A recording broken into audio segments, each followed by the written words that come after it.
माझं असं म्हणणं आहे की संजय राऊत हाच माणूस फुटका मनी आहे। कारण संजय राऊतांना हे माहिती नाही की ज्यांच्या मांडीला मांडी लावून ते बसत होते काँग्रेस राष्ट्रवादी सोबत, त्या लोकांनी आम्हाला भिवंडीमध्ये आमच्या कार्यकर्त्यांना, भाजपच्या कार्यकर्त्यांना शिवजयंतीची परवानगी ते देत नसत। केरळमध्ये आमच्या भाजपच्या स्थानिक स्वराज्य संस्था जिंकल्याच्या नंतर सगळ्यात आधी जर झेंडा भारतीय जनता पार्टीने कोणाचा फडकवला असेल तर तो आदरणीय छत्रपती शिवाजी महाराजांचा झेंडा आम्ही फडकवला। आणि रायगडावर सोनिया गांधी कधी गेल्यात का? मला संजय राऊतांना विचारायचं आहे की त्यांच्या ज्या नेत्या आहेत त्या सोनिया गांधी त्यांच्या हयातीत कधी ते रायगडावर गेल्यात का? आमच्या निवडणुकांचा प्रचाराचा शुभारंभ या देशाचे लोकप्रिय पंतप्रधान नरेंद्र मोदी यांनी रायगडावर शिवाजी महाराजांचे आशीर्वाद घेऊन केला। अमित शहा त्या ठिकाणी जात आहेत, त्याचा अभिमान त्यांना बाळगला पाहिजे। कोणी रायगडावर जात असेल तर त्याचा अभिमान बाळगण्याच्या ऐवजी या फुटक्या मनीला नेहमी पोटात सूळ का उठतो, यांच्या पोटात का दुखतं हे मला कळत नाही। आणि भारतीय जनता पार्टी ही शिवाजी महाराजांवर अतीव प्रेम करणारी पार्टी आहे।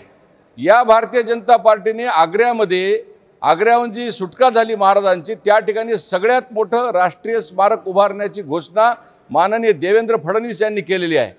म्हणजे ताजमहलला पाहायला येणारे विदेशी पर्यटकांनी ताजमहल तर पाहावाच, शहाजहानची कबर बघावी, पण त्यासोबतच आमच्या शिवाजी महाराजांचा आग्र्याहून सुटका झालेले एक सुंदर असा प्रसंग, जो प्रेरणादायी असा प्रसंग पाहावा, यासाठी राष्ट्रीय स्मारक देखील आम्ही बांधत आहोत।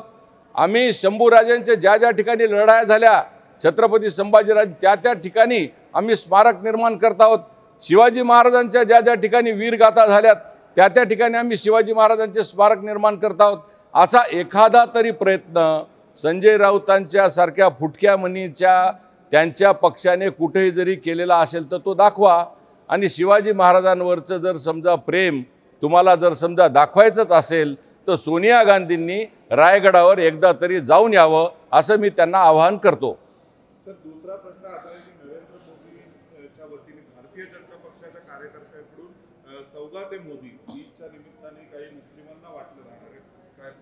अहो, काँग्रेसवाल्यांनी आम्ही तरी तुम्हाला जेवणाची किट द्यायला लागलोत।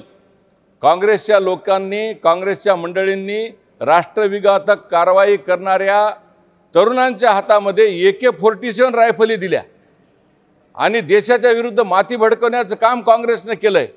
आम्ही या देशाला डॉक्टर अब्दुल कलाम आझाद यांच्यासारखा देशभक्त मुसलमान आम्ही राष्ट्रपती केला। आम्ही मोहम्मद आरिफ खान यांच्यासारख्या राष्ट्रभक्त मुसलमानाला आम्ही गव्हर्नर केलं। जे मुसलमान या देशावर प्रेम करतात, जे मुसलमान राष्ट्रभक्त आहेत, त्यांचा आम्ही निश्चितच आदर करू। परंतु या देशावर प्रेम न करता पाकिस्तान जिंदाबाद म्हणणार आणि आमच्या देशाचा झेंडा त्याचा अपमान जर करणार असाल तर त्या मुसलमानांना पूर्णपणे आमचा विरोध असल्याशिवाय राहणार नाही। पण या देशात असणाऱ्या राष्ट्रभक्त मुसलमानांसोबत आम्ही नेहमी त्यांच्या सोबत राहू। जे देशावर प्रेम करतील ते आमचे आहेत, जे भारत मातेवर प्रेम करणार नाहीत त्यांचा आम्ही नायनाट केल्याशिवाय राहणार नाही, हे मला आपल्या काँग्रेसी मित्रांना मला सांगायचं आहे। देश विदेशातील प्रत्येक घडामोडींचे लाईव्ह अपडेट मिळवण्यासाठी आता साम टीव्हीच्या सर्व सोशल मीडिया प्लॅटफॉर्मला लाईक, फॉलो आणि सबस्क्राईब करा।